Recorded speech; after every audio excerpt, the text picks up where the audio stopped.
The Centers for Disease Control and Prevention recommend 3 vaccinations for preteens and teenagers: a booster for tetanus toxoid, diphtheria toxoid and acellular pertussis vaccine Tdap given at 11 to 12 years, quadrivalent meningococcal conjugate vaccine MCV4 with a first dose at 11 to 12 and a follow-up at 16 to 18, and human papillomavirus vaccine HPV given in 3 doses over a 6-month period to boys and girls 11 to 12.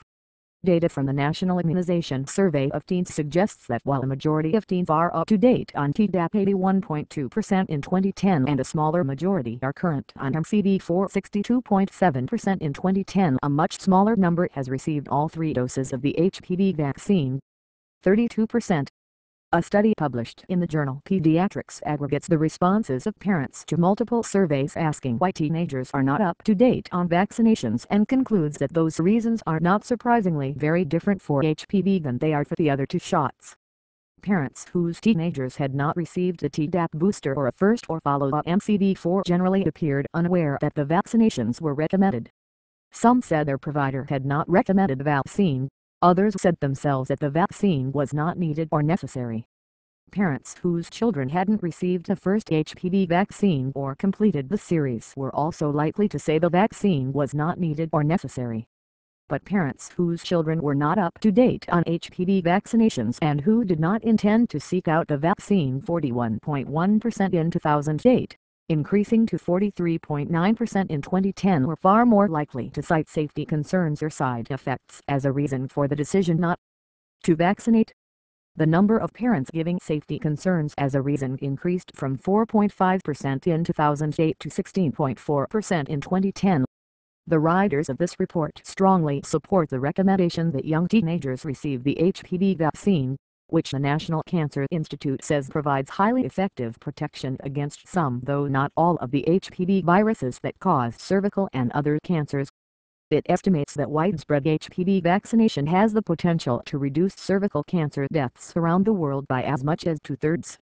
Although I've referred to the HPV vaccine as singular, there are in fact 2 types of vaccinations available, which protect against slightly different viruses. But for parents, HPV vaccination remains the challenge. Beyond those safety concerns lies a host of more embarrassing reasons for parents why teens might not be up to date on the HPV vaccine. Things like, "This is a really inconvenient vaccine and I'm having trouble explaining to my teenager what these shots are for." Of all the vaccines, HPV has the most strikes against it. 3 doses within a 6-month period are a challenge for a family who is unlikely, otherwise, to make that many visits to the pediatrician's office with a healthy teen. The HPV vaccine is given, not to relatively docile toddlers and young children, but to curious preteens, and it isn't a protection against something as easily explained as measles or polio.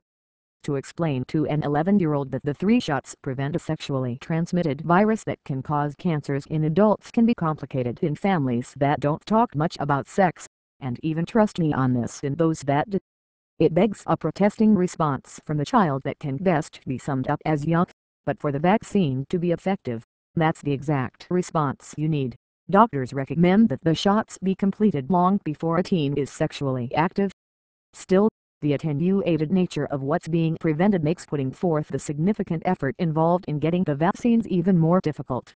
The researchers who collected the data regarding reasons for refusal of the HPV vaccine are concerned in part because even parents who reported that their clinicians recommended the vaccination still expressed an intent to skip the shots, suggesting, to them, the need for interventions beyond clinical recommendations like, possibly, state and federally designed social marketing campaigns. Without brushing aside the need to address safety concerns, the increasing rates of HPV vaccine refusal suggest that widespread vaccination will require more than marketing campaigns. Medical professionals need to look for ways to tell a better story to parents and teens about HPV, vaccination and cancer. Perhaps more important, they need to find ways to incorporate HPV vaccination into the lives of busy families. Like the flu vaccine, HPV vaccination requires an active preventative step that may sound simple but ultimately nudges families away from getting the shots. The better vaccine might be one that could be given annually at 11, 12 and 13. Better administration of the current vaccines might require school clinics, doctors providing pre-shot appointments at convenient hours or other administrative adjustments aimed at making the vaccine more of a no-brainer than it is. Convenience feels like a foolish reason for making any decision regarding your children's health. Even on an anonymous survey, it's not something most of us would want to own up to or possibly admit to ourselves.